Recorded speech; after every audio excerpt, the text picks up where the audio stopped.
Hello dear learners, welcome to Fuke education. तो मैं आज आपके लिए एक नया सेशन लेके आ गया हूँ जो है चैप्टर नंबर 1 10th क्लास का, जिसमें आज हम डिस्कस करेंगे short answer type questions. Short answer type मतलब जो 2 मार्क्स के लिए क्वेश्चन आते हैं। तो इसमें से एक क्वेश्चन तो कंफर्म है कि आएगा और में रहेंगे, मतलब 2 क्वेश्चन आपको देखने को मिलेंगे। ठीक है, तो इस सीरीज में अगर आप लास्ट तक बने हुए हैं, छोटी सी सीरीज रहेगी, ठीक है, लेकिन जितने क्वेश्चन हम डिस्कस करेंगे मैं गारंटी लेता हूँ कि उतने में से ही आएगा, क्योंकि इसमें ज्यादा स्कोप है ही नहीं कि वो क्वेश्चन कहाँ से देगा। ठीक है, और बहुत सिंपल आता है, वही जैसा हमने एमसीक्यू वाली सीरीज में पूरा डिस्कस किया था कि एलसीएम एचसीएफ, उसी कॉन्सेप्ट से देखेंगे तो पूरा पूरा बन जाएगा। ठीक है, कोई नया है ही नहीं, बस इसमें लास्ट में हम छोटे लेवल से जब शुरू करते हुए पूरा बड़ा लेवल पे आएंगे और अच्छे क्वेश्चन देखेंगे तो वहां पे आपको वर्ड प्रॉब्लम देखने को मिलेगी। उसमें भी आप बस जो मैं बताऊंगा उसका ध्यान रखना, क्वेश्चन खोल दोगे तुम। ठीक है, तो चलिए शुरू करते हैं शॉर्ट आंसर का सेशन। ठीक है, ये क्वेश्चन 2 मार्क्स के लिए आते हैं। ठीक है, चैप्टर नंबर 1 रियल नंबर्स, वही आपको फिर से वेन डायग्राम दिख रहा होगा जो हमने लास्ट में डिस्कस किया था। ठीक है, तो ऐसे ये natural numbers, whole number, integer, ये सारे क्या होता है रैशनल नंबर, और एक गोला रैशनल एक गोला इरैशनल, ये सारे मिलकर क्या बनाते हैं 3 रियल नंबर। ठीक है, जो अपन चैप्टर का नाम है। चलिए देखिएगा, पहला क्वेश्चन बोलते हैं express 140 as product of its prime. अब वो क्या करेगा, 2 मार्क्स के क्वेश्चन दिए, बहुत बड़े 140 तो मैंने छोले की है, वो आपको बड़े बड़े नंबर भी देगा, जैसे 3, 5, 2, 8। ठीक है, इसका प्राइम फैक्टराइजेशन कर लो और उसको लिखो as a product of its prime. ठीक है, फंडामेंटल थ्योरम ऑफ अरिथमेटिक्स बोलती है कि कोई भी कंपोजिट नंबर को हम प्राइम नंबर्स के फैक्टर्स में लिख सकते हैं। शर्त है कि आपका आगे पीछे हो सकता है प्राइम नंबर्स, मतलब 3 into 5, किसी और का 5 into 3, बट वो प्राइम फैक्टराइजेशन यूनिक होगा। यही एक रीजन है कि आप निकालो चाहे कोई और निकाले, या कोई कहीं और पे किसी और जगह पे वो भी उस नंबर का प्राइम फैक्टर्स करेगा, तो प्राइम फैक्टराइजेशन बहुत यूनिक होगा। ठीक है, यही होता है फंडामेंटल थ्योरम ऑफ अरिथमेटिक्स। ठीक है, चलो देखते हैं express 140 is product of its prime. तो 140 क्लीनिंग 2 से डिवाइड करना शुरू करेंगे, 2 7 14, 0, 2 से 35, 5 7 से 35, 7 1 7, जहां पे बता आ जाएगा वहां रुक जाएंगे। तो 140 को मैं कैसे लिख सकता हूँ, 2 into 2 into 5 into 7। ठीक है, 1 लिखो ना लिखो कोई मतलब ही नहीं है। ठीक है, अब क्या करूंगा, मेरी अप्रोच क्या रहेगी, जो भी नंबर दिया हुआ है उसको पावर्स में लिखना, फैक्टर्स के पावर्स में लिखना। तो ये हो जाएगा 2 का स्क्वायर 2 आता, इंटू 5 की पावर 1 इंटू 7। यहाँ पे आप करके छोड़ देते हैं। ठीक है, एग्जाम्पल के लिए लेते हैं, मान लो कोई थोड़ा बड़ा नंबर देता तो क्या करते, उसको भी देख लेते हैं। एक और एग्जाम्पल देखो यहीं पे,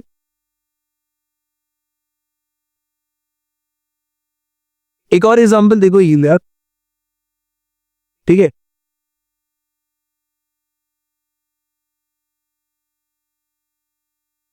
ठीक है, सपोज करते हैं कोई नंबर दिया 2404। ठीक है, अब इसको लिखना है तो कैसे लिखेंगे, 2 से डिवाइड करना शुरू करेंगे, 2 1 2, 2 2 4, 0 2। ठीक है, 2 6 12, 0 2 1 2। ठीक है, अब 6 0 बना गया सर, 6 0 बना गया। 3 से जाएगा नहीं जाएगा,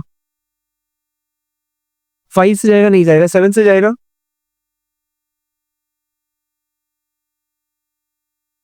60,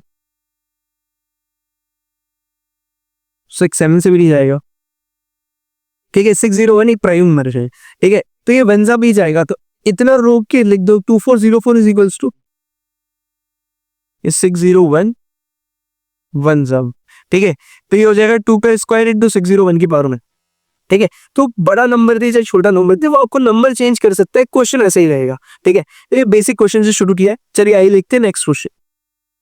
ठीक है, find the HCF of 620। HCF और एलसीएम ये तो आ रही है। ठीक है, वैसे ही फिर से रिवाइज कर लेते हैं कि एलसीएफ और एलसीएम में दो कॉन्सेप्ट क्या बोलता है। एचसीएफ और एलसीएम मैंने आपको बताया था, बस दोनों में दो चीजें याद रखने की जरूरत है आपको। ठीक है, एलसीएम में क्या कॉमन फैक्टर्स। ठीक है, with lowest power, common factor lowest power. ठीक है, all factor highest power, all factors और हाईएस्ट पावर। बस ये दो चीजें याद रखना, और एलसीएम एचसीएफ में फिर कोई गलती होने के चांसेस नहीं।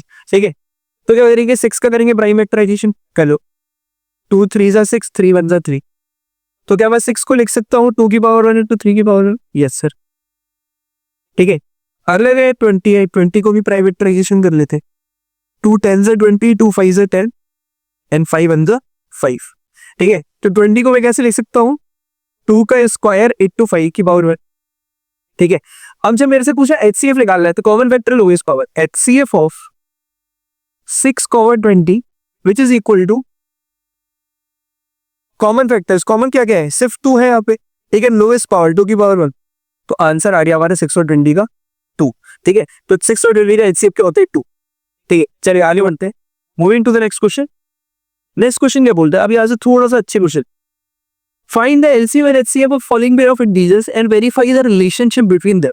ठीक है, हमको क्या करना है, ये जो दो नंबर दिए गए हैं जैसे कि इंटीजर और उसमें वेरीफाई कर रहे हैं रिलेशनशिप, दो नंबर है 26 और 91, ये दो नंबर दिए हैं, इनका आप एलसीएम निकालोगे एलसीएफ निकालोगे, और रिलेशनशिप जो होता है सिर्फ दो नंबर के लिए वैलिड होता है। एलसीएम इंटू एचसीएफ बराबर product of two numbers, LCM into HCF बराबर प्रोडक्ट ऑफ टू नंबर्स, तो वो हम करने जा रहे हैं।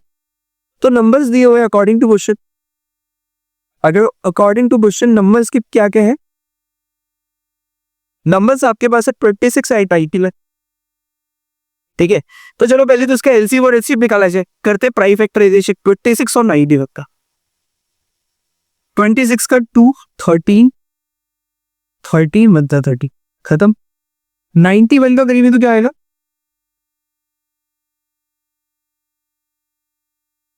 7 बनता 7 7 3 30 बनता 30।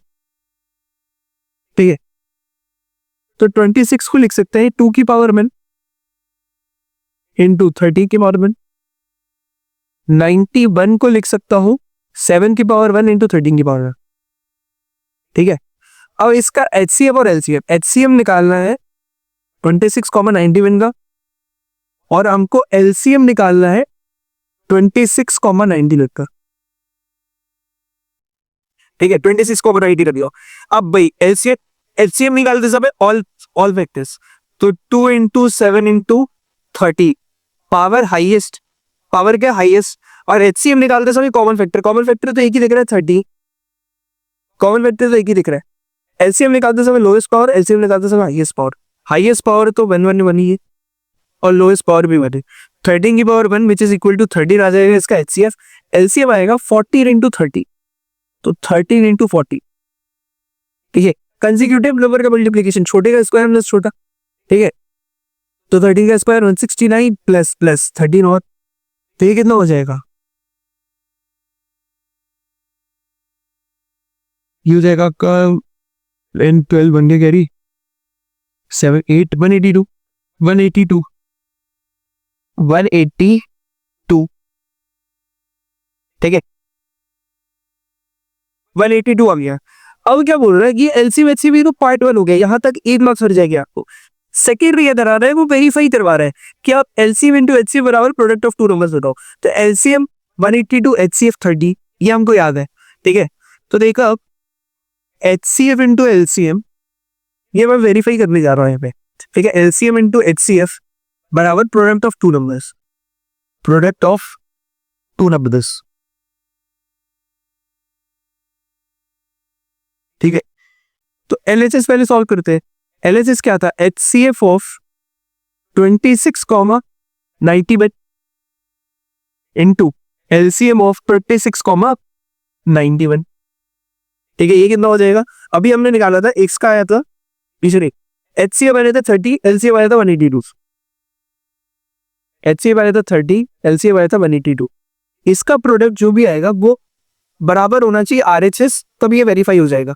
और अगर हमने एलसीएम और एचसीएफ, देखो चेक भी हो जाता है एक तरीके से कि अगर आपका एलसीएम और एचसीएफ एकदम सही आया है, ठीक है, तो ये एलएचएस आरएचएस बराबर होना ही चाहिए। मतलब एलसीएम इंटू एचसीएफ का प्रोडक्ट ऑफ टू नंबर्स होगा ही होगा। ठीक है, होगा ही होगा। ठीक है, तो 13 इंटू 182 बराबर होना चाहिए RHS, product of two numbers. Numbers क्या थे, 26 इंटू 91, 26 इंटू 91। ठीक है, तो आपको करके लिख दे रहा है 26 इंटू 9, ये होता है 234, 2340 और 1 और 26 और, तो ये हो जाएगा 2366। ठीक है, ये आए। आप जब इसको मल्टीप्लाई करोगे कर करके देखना, ये इतना ही आएगा, क्योंकि मुझे भरोसा है कि एलसीएम एचसीएफ सही निकला है, तो आना ही चाहिए। ठीक है, तो जब आप 13 इंटू 182 करोगे तो ये भी आएगा 2366। Since LHS equal to RHS, hence verified. Since LHS equal to RHS, hence verified. तो ऐसा आपको पूरा लिखना है, ठीक है। बोर्ड में देखो बहुत लोग नॉलेज रखते हैं, लिख नहीं पाते सही से। बहुत लोग नॉलेज रखते हैं लेकिन लिख नहीं पाते सही से, तो लिखना आपके लिए बहुत ज्यादा जरूरी होता है। क्यों? क्योंकि आप जैसा रिप्रेजेंट करोगे ना, अच्छा रिप्रेजेंटेशन के अच्छे मार्क्स मिलते हैं, ठीक है। और बोर्ड में ये देखा जाता है, कम से कम 10th के बच्चे से ही उम्मीद की जाती है, ठीक है। चलिए तो moving to the next question. अगले क्वेश्चन पे आता है। अगला क्वेश्चन कह रही हो, गिवन दैट HCF इन दो नंबर्स का 306 एंड 657 का क्या है 9 है। एलसीएम कितना है 306 एंड 657, यही बस निकालना है आपको। एलसीएम कितना होगा ये निकालना है। दो नंबर दिए है, HCF दिया है, तो क्यों ना हम वापस से HCF इंटू एलसीएम बराबर प्रोडक्ट ऑफ टू नंबर लगा सकते हैं, ठीक है। तो 9 जो कि HCF दिया हुआ था इंटू एलसीएम जो कि हमको निकालना है, ठीक है, जो कि हमको निकालना है एलसीएम, जो कि हमको निकालना है, ये बराबर होगा product of two number 306 into 657, 306 into 657। तो एलसीएम आ जाएगा 306 इंटू 657 डिवाइडेड बाई 9, ठीक है। जब आप करोगे तो आएगा 22338, ठीक है। देयरफॉर एलसीएम कितना हो गया दो नंबर्स का 22338, ठीक है। ये सिमिलर वैरायटी का क्वेश्चन है एकदम। आपको अगर एलसीएम निकालना आता है चैप्टर नंबर 1 में, तो आपका काम तो वही खत्म है, चाहे 2 मार्क्स आए, चाहे सिंगल मार्क्स आए, चाहे एमसीक्यू है, ये बनेगा ही बनेगा, ठीक है।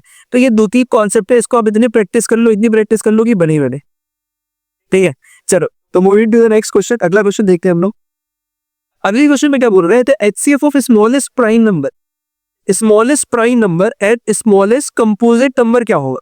तो पहले तो ये जानना है कि स्मॉलेस्ट प्राइम नंबर क्या है। अच्छा, प्राइम नंबर क्या होता है, स्मॉलेस्ट इवन प्राइम नंबर 2 होता है, ठीक है। और प्राइम नंबर क्या होता है, जिसके केवल उनके पास 2 फैक्टर्स हो, क्या क्या, 1 एंड इटसेल्फ, 1 एंड इटसेल्फ, ठीक है। तो स्मॉलेस्ट प्राइम नंबर 2 होता है, उसके बाद 3 आता है, फिर 5 आता है, फिर 7 आता है। ये सारे क्या है, प्राइम नंबर्स है, प्राइम नंबर्स है, ठीक है। तो स्मॉलेस्ट प्राइम नंबर 2 होता है। स्मॉलेस्ट इवन प्राइम नंबर भी बोला होता तो हम 2 को ही लेके, ठीक है। और स्मॉलेस्ट कंपोजिट नंबर कहां से शुरू होगा, 3 से। अच्छा, इसमें एक स्टेटमेंट याद रखने वाला है, 1 is neither composite not prime, 1 is neither composite nor prime. क्योंकि नंबर्स के बारे में पढ़ रहे हैं तो नॉलेज होनी चाहिए। कंपोजिट, नाइदर कंपोजिट नॉर फ्रल, ठीक है। तो स्मॉलेस्ट कंपोजिट नंबर हो गया 4, स्मॉलेस्ट प्राइम नंबर हो गया 2। अब क्या बोल रहा है, 2 का प्राइम फैक्टराइजेशन क्या है, तो 2, और prime factorization of 4 is 2 into 2 which is equal to 2 का स्क्वायर, ये हो गया 2 की पावर 1, ठीक है। अब आपसे HCF पूछा था, HCF ऑफ, ठीक है। तो HCF निकालते समय हम क्या करेंगे, 2 और 4 का HCF, भाई कॉमन फैक्टर है यहाँ पे 2, कॉमन फैक्टर है यहाँ पे 2, और पावर क्या होगी, लोवेस्ट पावर इज 1, तो 2 की power 1 which is nothing but 2, ठीक है। Therefore HCF smallest prime number and the smallest composite number is 2, ठीक है। ये लिखने का तरीका है, ये लिखने का तरीका है। क्या होता है, जो क्वेश्चन पूछा वो लास्ट में स्टेटमेंट करके आप दिखाओ जरूर उसको, ठीक है। चलिए तो यहाँ तक सारी चीजें क्लियर होकर आगे बढ़ते हैं। Moving to the next question. ये क्या बोल रहे हैं, चेक वेदर 6 की power n can end with the digit 0, can end with the digit 0, मतलब 6 की पावर n की कुछ वैल्यू होगी, समथिंग मान लेते हैं, डेड है, लास्ट में क्या इसके 0 आएगा, एकदम लास्ट डिजिट क्या 0 होगा, एकदम क्या लास्ट डिजिट क्या 0 होगा, मतलब ये नंबर का एक्सपेंशन 0 पे एंड कर रहा है या नहीं कर रहा है, फॉर एनी नेचुरल नंबर है, ठीक है, किसी भी n के नेचुरल नंबर, अगर वो 6 की पावर 1 हो, 2 हो, 3 हो, नेचुरल नंबर क्या होते हैं, 6 की पावर 6, 6 का स्क्वायर 6 6 36, 6 का क्यूब 216, ठीक है। तो ऐसे तो ऐसे क्या है, चलता जाएगा। तो नेचुरल नंबर जब हम पुट कर रहे हैं तो क्या ये 8 होगा 0 पर, तो कॉन्सेप्ट ये बोलता है किसी भी नंबर का एक्सपेंशन 0 आएगा एंड पे, ये बताता है 2 into 5 का कॉम्बिनेशन। देखो 0 आने के लिए 10 बनाना चाहिए मल्टीप्लीकेशन में, 10 कैसे बनता है, 2 5 से 10, ठीक है। तो कम से कम उसके प्राइम फैक्टराइजेशन में एक तो 2 into 5 का कॉम्बिनेशन हो रहा ही चाहिए, एक, ठीक है। तो चलो करके देखते हैं इसको। हमने लिखा द नंबर 6 का बार end with the digit 0 then it should have at least 1 2 into 5 combination it is factorisation. उसके फैक्टराइजेशन में कम से कम, उसके फैक्टराइजेशन में कम से कम एक तो कॉम्बिनेशन 2 into 5 का होना ही चाहिए, ठीक है, 2 into 5 का एक कॉम्बिनेशन। जब हमने देखा तो प्राइम फैक्टराइजेशन ऑफ 6 की पावर n क्या हो गया, 2 into 3 की रेज़ टू द पावर है, 2 into 3 raise to the power n। ठीक है, इसको जब सॉल्व करेंगे तो 2 की power n into 3 raise to the power n। ठीक है, 10 बनाने के लिए 2 तो है लेकिन 5 चाहिए था, 5 है ही नहीं इसमें। Therefore the prime factorization of 60 power 8 is not contain prime number 5। ये कंटेन ही नहीं कर रहा है 5, तो 5 ही नहीं है तो 10 नहीं बनेगा। 10 नहीं बनेगा तो डिजिट के एंड में क्या आएगा? 0 नहीं आएगा, नहीं आएगा। तो यही बोला है, it is clear that for any natural number 8 6 की power 8 is not divisible by 5 and thus it proves that 6 की power n can not and with digit 0। 6 की पावर n कभी भी 0 पे एंड होगा ही नहीं। तो हमसे पूछा था चेक वेदर क्या ये एंड हो सकता है, तो ये कभी भी नहीं होगा। ठीक है, एचआरटी का क्वेश्चन है, 2-3 बार रिपीट किया गया इसलिए ले लिया इसको वापस। ठीक है, चलिए तो उम्मीद करता हूँ यहाँ तक सबको समझ में आया होगा। Please let me know in the comment section. ठीक है, कि कैसा लग रहा है वीडियो, मस्त है, समझ में आ रहा है कि नहीं आ रहा है। ठीक है, आगे बढ़ते हैं, moving to the next question. अगला क्वेश्चन देखिए, बोले 2 नंबर दे दिए, एक्सप्लेन बाय। अब इसमें ध्यान से देखना है आपको, 2 इंटू 3 इंटू 5 है, बीच में प्लस है, plus 5 and 5 into 7 into 11 plus है, बीच में 7 इंटू 5 आर कंपोजिट नंबर। ठीक है, तो यहाँ से दो चीजों की डेफिनेशन जान लेते हैं ताकि हमारे लिए बेसिक अंडरस्टैंडिंग के लिए हमको अच्छा सही लगे और पता चल जाएगी पूछ क्या रहा है।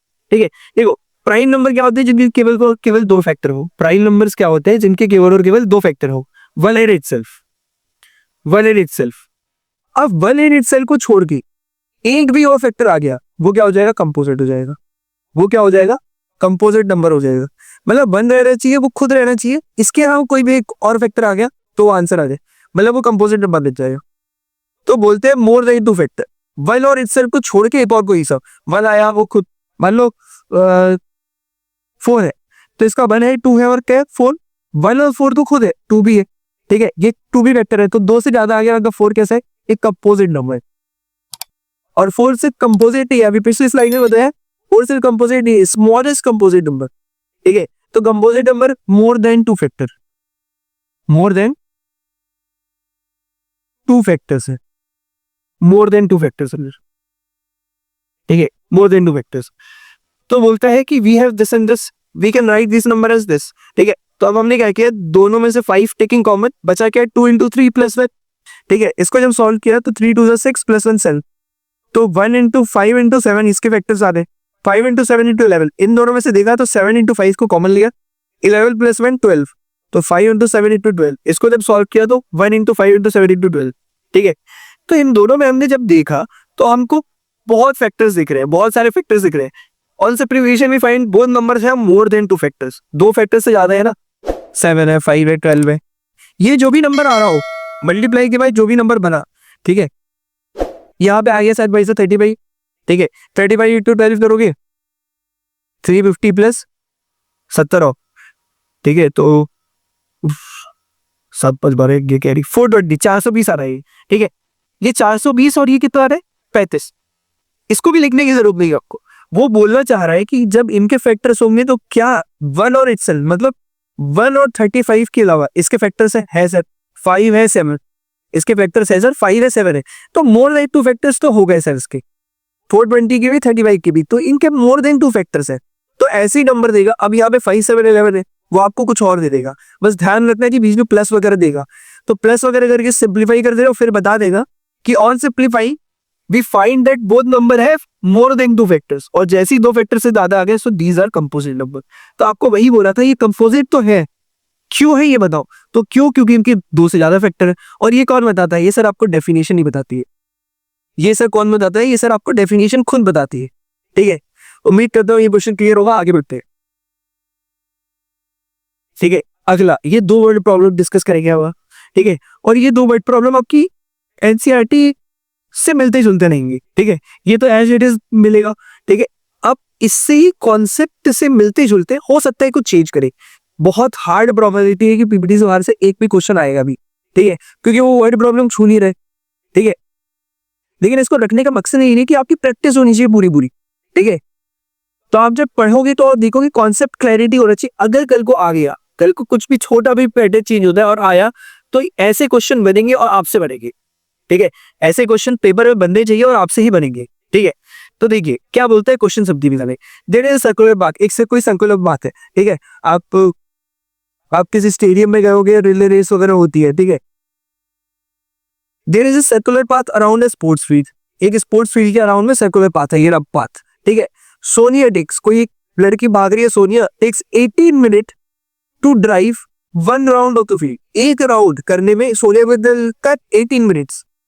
सोनिया को कितना लगता है 18 मिनट्स, तो सोनिया का क्या हो गया एफिशिएंट, 18 मिनट पर राउंड, एक राउंड लगाने में उसको 18 मिनट लगते हैं, एक राउंड लगाने में उसको 18 मिनट लगते हैं। अब रवि की बात हो रही है, भाई Ravi takes 12 minute for the same, उसको 12 मिनट लगते हैं, थोड़ा रवि तेज है, ठीक है, रनिंग में वो थोड़ा तेज है, तो उसको 12 मिनट लगते हैं, वो 18 मिनट करती है। Suppose that they both start at the same point and at the same time, उन लोगों ने साथ में शुरू किया और सेम टाइम पे शुरू किया, and they go in the same direction, and how many minutes will they meet again and the starting point, starting point पे वो कब वापस मिलेंगे। देखो ये क्या हो रहा है, भाग कैसे रहे, रनिंग को समझना। इसने 18 मिनट में मेरा राउंड कंप्लीट किया, ठीक है। चलो रवि और सोनिया समझते हैं, पहले क्वेश्चन समझते हैं, सॉल्यूशन तो हो ही जाएगा 2 मिनट में। सोनिया रवि, ठीक है, दोनों ने एक साथ शुरू किया, रेस हो रही है भैया, सोनिया और रवि यहाँ से स्टार्टिंग पॉइंट से शुरू करते हैं, ठीक है। रवि भाग रहा है, इसने 12 मिनट में एक राउंड मार के आ गया वापस, ठीक है।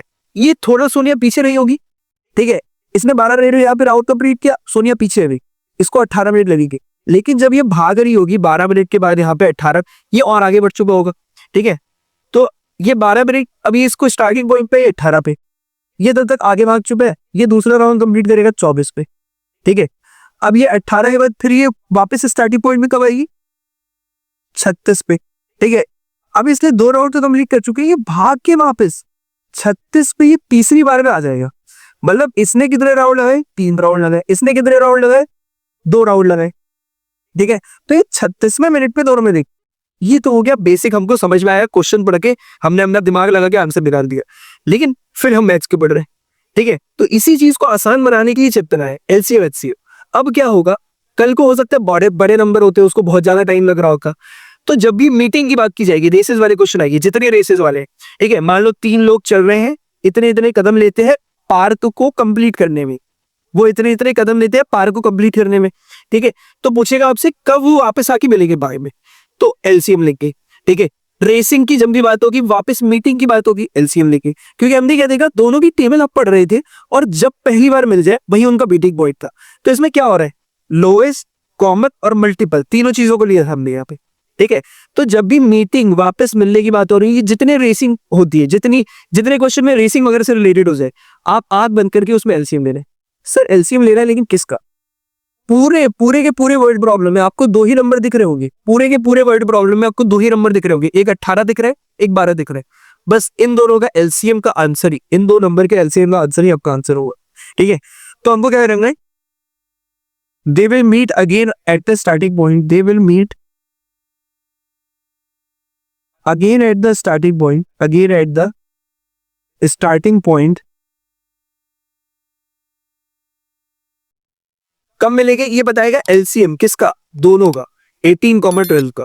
तो बस इसी का आंसर आपका आंसर होगा, ठीक है। तो एलसीएम निकालने के लिए वही जो करते थे, ठीक है, ये होता है 9 2 18, 3 का स्क्वायर इंटू 2, 3 का स्क्वायर इंटू 2 की पावर 1, ठीक है।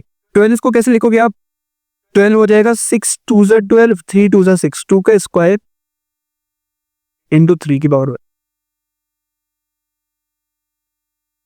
2 का स्क्वायर 4, 4 3 12, 3 की पावर 1, ठीक है। अब मेरे को क्या निकालना था, एलसीएम निकालना था। एलसीएम निकालते समय करता क्या हो, सारे फैक्टर्स तो 3 इंटू 2, हाईएस्ट पावर, सारे फैक्टर्स हाईएस्ट पावर, 3 का हाईएस्ट पावर क्या है, स्क्वायर, 2 की हाईएस्ट पावर क्या है, स्क्वायर। तो कितना हो जाएगा, 3 3 9, 2 2 4 और 9 4 36 मिनट। तो they will meet again at the starting point after 36 minute. तो ये कॉन्सेप्ट से आओगे तो एक नंबर में एक ही बार में आंसर आ रहेगा, ठीक है। और कहीं बात सीखने की कोई गुंजाइश ही नहीं है, शॉर्ट आंसर यही तो होते हैं, बस आप कॉन्सेप्ट समझो, कॉन्सेप्ट लगाओ, आंसर हाथ में, ठीक है। तो उम्मीद करता हूँ ये क्वेश्चन समझ में आए हो। ऐसी क्वेश्चन ये तो एलसी हो गया। तो मेरी 2 बातें फिर से, ठीक है। क्या होता है जब भी रेसिंग वगैरह के कितने क्वेश्चन आए, मीटिंग वगैरह की बात कर रहा हो, मीटिंग वगैरह की जब भी बात करेगा एलसीएम में, किसका सर, पूरे वर्ड प्रॉब्लम से 1 या 2 या 3, 2 या 3 नंबर की दिख रहे होगी, ठीक है। इस पूरे वर्ड प्रॉब्लम में आपको 18 वाले दिख रहे हैं, उठा के एलसीएम ले दो, 3 नंबर दिखे उनका एलसीएम ले लो, ठीक है। तो ऐसे जब आप करोगे तो आप आंसर में तो पहुंच ही जाओगे और एकदम सटीक आंसर आएगा, बस कैलकुलेशन करते समय थोड़ा ध्यान रखना है आपको। ठीक है, चलिए बढ़ते क्लास क्वेश्चन। ये हमारे आज की वीडियो का इसका लास्ट क्वेश्चन है। ठीक है, छोटा सा सेशन था। अगर आपने ईमानदारी से पढ़ा है, ठीक है, और इसके बाद आप रिवाइज करते हो, कहीं एक मार्क्स भी नहीं कटेगा, क्योंकि कुछ चैप्टर होते हैं कि वो आपको दे रहा है कि भैया आप मार्क्स लाओ, पास हो जाओ। ठीक है, तो हमको तो बुरा बुरा पढ़ते चलना है, कॉन्सेप्ट से पढ़ते चलना है, और इतने कम समय में ये 1-1.5 घंटे में एक चैप्टर होता है, इससे ज्यादा इसको पढ़ने की भी जरूरत नहीं है। एक बार आप बस नोट बाई नोट पढ़ लो ईमानदारी से, नोट्स भी आपको मिल जाएगी। ठीक है, तो कहीं कोई मार्क्स कटेगा ही। अब क्या बोलता है, an army contingent of 616 member is to march behind an army band of 32 members in a parade. ठीक है, the two groups are to be march in the same number of columns. Find the maximum number of column in which they can march. अब क्या हो रहा है, बोला कि 616 member है ऐसे कुछ आर्मी के, इसमें 32 की लाइनें बना है। तो अब क्या हो रहा है, टोटल मेंबर जो 616 थे ना, इनको डिवाइड करने की बात कर रहा है, तोड़ने की बात कर रहा है। कितने में? 32 में तोड़ने की बात कर रहा है, 32। तो जब भी डिवीजन वाले क्वेश्चन आए, ये तो आर्मी कॉन्टिजेंट का हो गया। कल को बोलेगा भैया कि 32 मिठाइयां एक वैरायटी की है और 16 मिठाइयां एक वैरायटी की है। ठीक है, मिठाइयों वाला क्वेश्चन समझ में आ रहा होगा, अभी गई थी वाली। ठीक है, तो 32 है, 16 है। अब हमको इक्वली बच्चों को बांटना है, इक्वली बच्चों को बांटना है। फिर से क्या हो, मिठाई को डिवाइड करने की बात हो रही है, तो क्या करेगी, रेसिंग वाले में HCF डिवाइड, कहीं पे भी डिवीजन आएगा वहां क्या पॉइंट आउट करेंगे, HCF। ठीक है, यही एकदम रामबाण है कि जहां पे भी डिवीजन HCF ही निकालना है, और जहां पर भी मीटिंग वगैरह की बात हो रही होगी LCM निकालनी। सर फिर से किसका LCM किसका HCF। तो वर्ड प्रॉब्लम में फिर से आपको 2 या 3 नंबर दिख रहे होंगे। यहाँ क्या क्या दिख रहा है, 660, 32, उठा के इनके एलसीएम निकाल लो। ठीक है, तो लास्ट में क्या पूछा, what is the maximum number of column in which they can March. The maximum number of column, the maximum number of column in which they can march, in which they can march is equal to HCF of 616, 30। जो इसका answer आएगा वही आपका answer कहलाएगा। ठीक है, तो maximum number of column, इतने कॉलम लग जाएंगे, जो भी इसका आंसर आएगा इतने कॉलम लग जाएंगे। चलो तो निकाल के 616 करेंगे प्राइम फैक्टराइजेशन, 32 करेंगे प्राइम फैक्टराइजेशन, 2 16, 2 8 16, 2 4 8, 2 2 4, और ये 2 1 2। वैसे भी 32 2 की बार 5 होता है। ठीक है, 616, 2 3 6, 2 8 16। ठीक है, अभी कितना हो गया, 2 1 2, 2 5 10,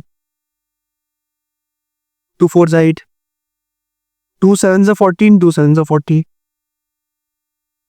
11 7 77।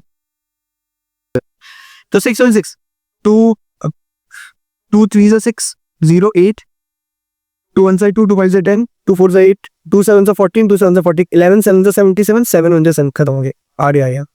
ठीक है, मैं नीचे कर रहा था कि पूरा से। ठीक है, देखो 616 30। अब क्या होगा, HCF 616 और 32 का, तो फिर से पावर्स में लिखना है। तो 616 को मैं लिख रहा हूं 2 का क्यूब इंटू 7 की पावर 1, 2 का क्यूब इंटू 7 की पावर 1 इंटू 11 की पावर 1, और 32 का हो जाएगा 2 की पावर 5। HCF निकालते समय कॉमन तो क्या है, 2 है बस। ठीक है, HCF निकालते समय लोएस्ट पावर के 3 है, तो 2 की पावर 3, तो 8 कॉलम्स बनेंगे भैया, 8 कॉलम्स बनेंगे। इसका आंसर आएगा 8। ठीक है, इसका आंसर आएगा 8। ठीक है, तो उम्मीद करता हूं आपको ये क्वेश्चन क्लियर होगा।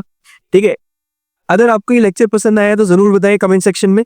ठीक है, और ऐसी और लेक्चर्स के साथ हम मिलेंगे। अब शॉर्ट आंसर हो गए, MCQ हो गए, अब बचा है लॉन्ग आंसर। तो अगला सेशन रहेगा लॉन्ग आंसर का चैप्टर नंबर 1 से।